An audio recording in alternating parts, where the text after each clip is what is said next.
सर्वेभ्य नमो नमः। प्यारे बच्चों, आज हम अध्याय 8 के अभ्यास प्रश्न करेंगे। अध्याय 8 कौन सा है? विरह कातरम तपोवनम। विरह कातर तपोवन। सबसे पहले हैं बोध प्रश्न। हाँ, बोध प्रश्न है प्रश्न नंबर 1। रिक्त स्थान पूर्तिम कुरुत। रिक्त स्थान की पूर्ति करिए।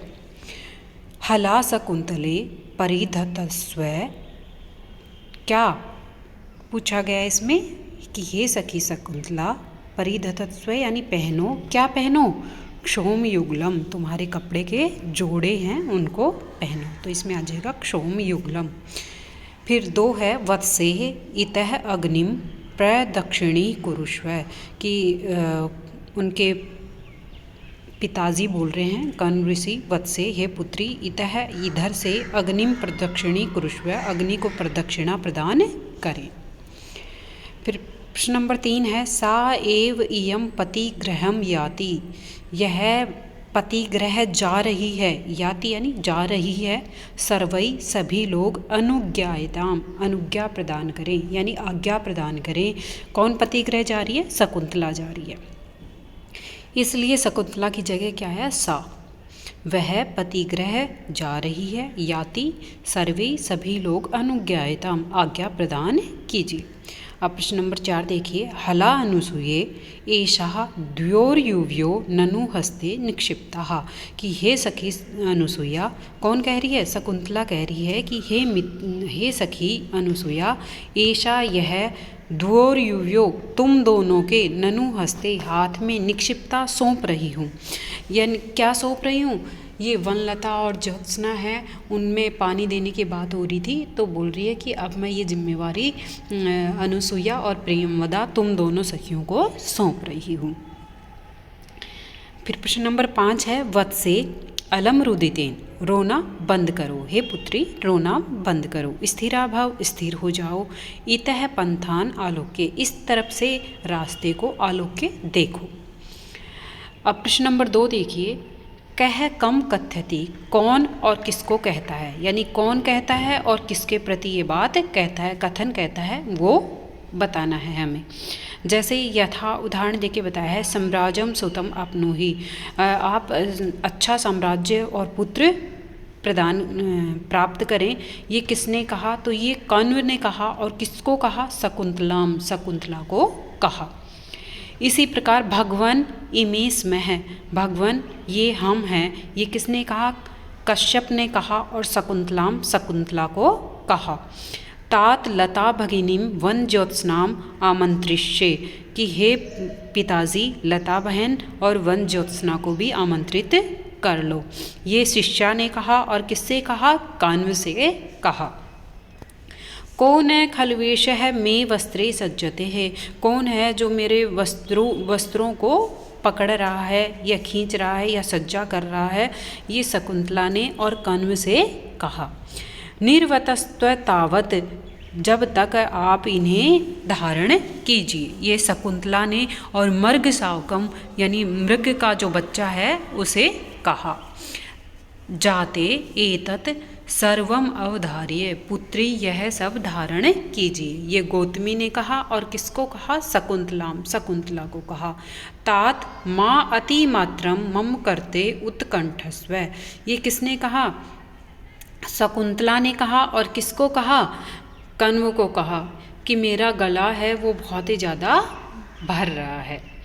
अब पाठगत प्रश्न 8.1 कि शकुंतलाया सख्यो, शकुंतला की सखी कौन कौन है? तो अनुसूया, प्रियमवदा च। फिर है शकुंतला कम प्रणमति, शकुंतला किसे प्रणाम करती है? तो कण्वम, कण्व को। फिर है सम्राजम सुतम अवाप्नुहि इति कह काम कथ्यति, क्या आप सम्राटशाली पुत्र प्राप्त करें। ये किसने कहा? तो ये कण्व ने कहा। और किसको कहा? शकुंतला को कहा। दत्वती इति शब्द से विलोम पदम किम, दत्वती का मतलब देना, इस पद का विलोम पद करना है तो आदत्वती यानी लेना। इमे स्मः इति के कथ्यन्ति, ये हम हैं, ये किसने कहा? सारंगवादय है, सारंग आदि जो उसके शिष्य थे उन्होंने कहा। अब प्रश्न नंबर 2 देखिए, वाक्येषु क्रियापदानि योज्यत, वाक्यों में क्रियापद योजित करना है। सख्यो शकुंतलाया श्रृंगारम कुरुतः, यहाँ पे सख्यो 2 सखियाँ हैं तो क्या आ गया, कुरुतः आ गया।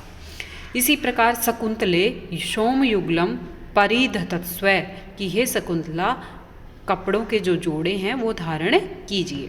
फिर वत्से इतः अग्नि पर दक्षिणी कुरुष्व, है कि हे पुत्री यहाँ अग्नि है, इसको दक्षिणा प्रदान करो। सा एव इयम पतिगृहम याति, वह यह पतिगृह जा रही है, तो क्या आ जाएगा, याति। फिर है सारंगरव अन्य च शिष्या परविशंति, सारंगरव और अन्य शिष्य प्रवेश करते हैं। तो यदि एक होता तो परविष्टि आ जाता, और यहाँ पे अन्य शिष्य भी हैं सारंगरव के साथ, तो क्या आ गया, परविशंति ही, प्रवेश करते हैं। फिर प्रश्न नंबर 3 देखिए, विशेषशः विशेषणानि योज्यत, विशेषण के साथ विशेष योजित करना है। अवसित मंडला, अवसित मंडला कौन थी, शकुंतला, तो अवसित मंडला किसके लिए प्रयुक्त हुआ है, शकुंतला के लिए। फिर है सम्राजम सुतम, सुतम का विशेषण क्या हो जाएगा, सम्राजम, सम्राजम सुतम। फिर है दूरितम अपघनंत, है तो क्या आ जाएगा, वहन्य यानी अग्नि। फिर है विक्षमाणः, विक्षमाण में क्या आ जाएगा, गुरु। फिर है आनंद पारिवाहन्या, आनंद पारिवाहन्या क्या आ जाएगा, दृष्टः। अब आगे देखिए 8.2, इसमें क्या दिया गया है, अधोलिखित वाक्येषु अव्यय पदानि पूर्यत, अधोलिखित वाक्य हैं इनमें अव्यय बताना है। मे चरणों दुखेन पूर्णतः परिवर्तते है, मेरे चरण हैं वो दुख से कहाँ जा रहे हैं, आगे नहीं बढ़ पा रहे हैं, पीछे की ओर जा रहे हैं, तो क्या आ जाएगा, पूर्णतः है। फिर तपोवनस्य तावत सम अवस्था दृश्यते है, तपोवन की भी अवस्था सम अवस्था हो गई है, तो क्या आ जाएगा, अपि, अपि का अर्थ होता है भी। लता अश्रुणी इव मुचंती ही, लता भी आंसू की तरह छोड़ रही है, कौन, अपने पत्ते गिरा रही है वो लता, तो वो ऐसे लग रहा है जैसे वो आंसू छोड़ रही हो, तो इव, इव यानी समान या तरह है, उसकी तरह है। फिर है दूर परिवर्तनी भविष्यामि अद्य परवर्ती, तो इसमें क्या आ जाएगा, अद्य परवर्ती। फिर है ननु भवि भवतिभ्याम स्त्री कर्तव्या शकुंतला, तो इसमें क्या आ जाएगा, एव आ जाएगा। अब प्रश्न नंबर 2 देखिए, कर्तृवाच्य परिवर्तनम कृत, कर्तृवाच्य में परिवर्तन करना है, तो क्या कैसे करेंगे हम परिवर्तन, जो विभक्ति दृश्यते में है उस विभक्ति को चेंज कर देंगे, तो हो जाएगा तपोवनस्य सम अवस्थाम पश्यामः। फिर ऐसा युवयो हस्ते निक्षिप्ता का क्या हो जाएगा, एताम युवयो हस्ते निक्षिप्तवती ही।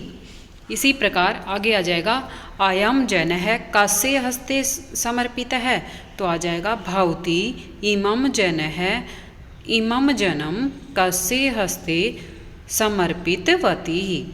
फिर है भवतिभ्याम एव स्त्री कर्तव्याः शकुंतला, तो इसमें आ जाएगा भवत्यो एव शकुंतलाम स्त्री कुरुताम। फिर है वृक्षई कोकिल सवरेण अनुमति प्रदत्ता, तो इसमें क्या बनेगा, वृक्षः कोकिल स्वरेण अनुमतिम प्रदत्तवन।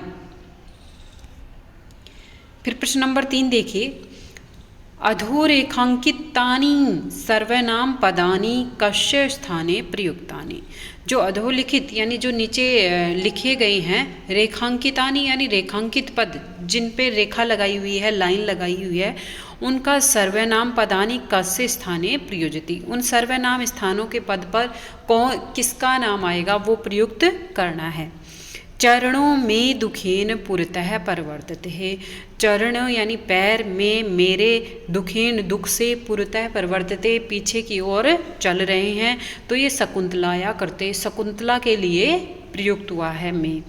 फिर है ऐसा युवयो हस्ते निक्षिप्ता, यह तुम दोनों के हाथ में छोड़ रही हूँ, तो तुम दोनों युवयो पद है, इसके स्थान पे क्या आ जाएगा, अनुसूया प्रियम वद्यो कृते है, अनुसूया और प्रियमवदा के लिए युवयो पद का प्रयोग हुआ है।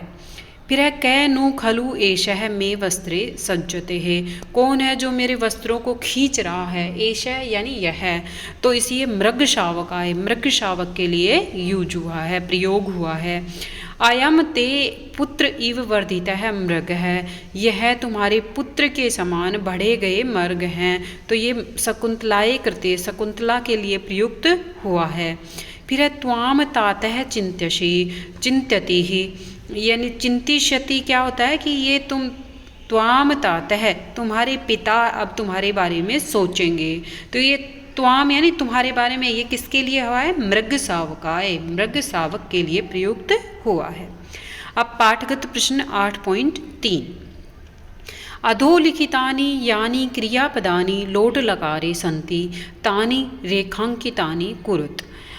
इसमें अधोलिखित क्रियापद है वो लोट लकार में है, उनको रेखांकित करना है।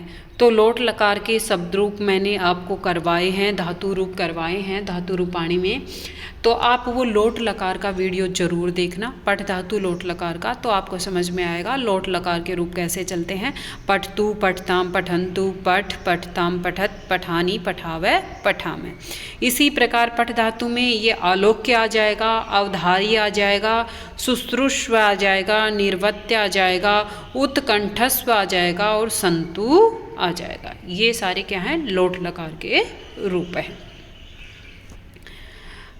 अब प्रश्न नंबर 2 देखिए, अधोलिखित वाक्येषु कर्तृपदानि योज्यत। अधोलिखित वाक्यों में कर्तृपद योजित करना है, तो इसमें है गुरुन शुश्रूषु, तो गुरुन शुश्रूषु में क्या आ जाएगा, त्वम। फिर है परिहीयते, परिहीयते गमन वेला, जाने का समय हो रहा है, तो इसमें आ जाएगा गमन वेला। एवं गृहिणी पदम यान्ति, तो एवं युवतीय, इसमें क्या आ जाएगा, युवतीय गृहिणी पदम यान्ति। फिर है शिवा ते संतु, तुम्हारे मार्ग कैसे हो, कल्याणकारी हो, तो पंथान आ जाएगा, पंथान का मतलब रास्ता। फिर अधोलिखित क्रियापदानाम कानि विलोम पदानि पाठे प्रयुक्तानि। अधोलिखित क्रियापद हैं, उनके कौन से विलोम शब्द पाठ में यूज हुए हैं यानी प्रयुक्त हुए हैं। आयांति, आयांति का क्या हो जाएगा, यान्ति ही, आयांति आते हैं, यान्ति जाते हैं। समी भवंती, तो समी भवंती सम और विषमी भवंती यानी विपरीत होते हैं। वृद्धन्ते, वृद्धन्ते बढ़ते हैं, परिहीयन्ते कम होते हैं। आमंत्रिये, आमंत्रे आमंत्रित करते हैं, निवृत्ते यानी जाते हैं। उत्पतति, उत्पतति यानी उठाते हैं, और पतति, पतति यानी गिरता है। अब देखिए प्रश्न नंबर 4, अधोलिखितानां वर्णनानां संश्लेषणम कुरुत। अधोलिखित वर्णों का संश्लेषण करना है। अच्छा, यदि विश्लेषण आ जाए तो इसका मतलब हमें विच्छेद करना है या उनके टुकड़े करने हैं, और संश्लेषण का मतलब उनको जोड़ना है। तो जोड़ना हम कैसे जोड़ेंगे, कोई भी व्यंजन है वो हमेशा अर्ध स्वर होता है, तो उसमें स्वर जुड़ के ही वो व्यंजन पूर्ण बनता है। तो जैसे ये त्वम है तो तय है, उसके हलंत लग जाएगा, इसका मतलब वो आधा है, उसमें कोई भी स्वर नहीं मिला है। वह पूरा है इसमें, तो वह के हलंत लग गया, और उसमें ए की मात्रा लगने पे वो पूरा बन जाएगा और हलंत हट जाएगा, और मैं के हलंत रह जाएगा, तो क्या बन जाएगा, त्वम बन जाएगा। इसी प्रकार से और रे मिलके क्या बन जाएगा, श्रेय बन जाएगा, और उसमें ऊ की मात्रा लगने से श्रु हो जाएगा, और यह में ए जुड़ने से क्या बन जाएगा, यह बन जाएगा, और तय में ए की मात्रा लगाने पर बनेगा श्रूयते है। इसी प्रकार ग में ए की मात्रा लगाने पे पूरा ग बनेगा। च है ये आधा है, क्योंकि इसके आगे कोई स्वर नहीं लगा, तो आधा च लिख देंगे, और 6 में ए मिला देंगे, तो क्या बन जाएगा, गच्छ बन जाएगा। इसी प्रकार वह में ए की मात्रा लगाने पर वह पूरा लिखेंगे, तय हलंत है तो आधा होगा, और स में ए की मात्रा लगा के हमें पूरा कर देंगे, वत से बन जाएगा। इसी प्रकार स में ए लगाने पर स बन जाएगा, मैं में री लगाने पर मृ बन जाएगा, और द में द और ध दोनों हैं, तो आप द अलग से आधा भी लिख सकते हैं, और ध पूरा है और इसके ई की मात्रा है, तो छोटी ई की मात्रा लगा दीजिए, छोटी ई है, और सु साथ में है, तो समृद्धिषु, ये समृद्धिषु बन जाएगा। ये अपना अध्याय 8 पूरा हो गया है। धन्यवाद है। जयतु संस्कृतम जयतु भारतम। आपको कोई भी शंका हो, समझ में नहीं आ रहा हो, तो आप कमेंट बॉक्स में कमेंट करके अपनी राय ज़रूर बताएं।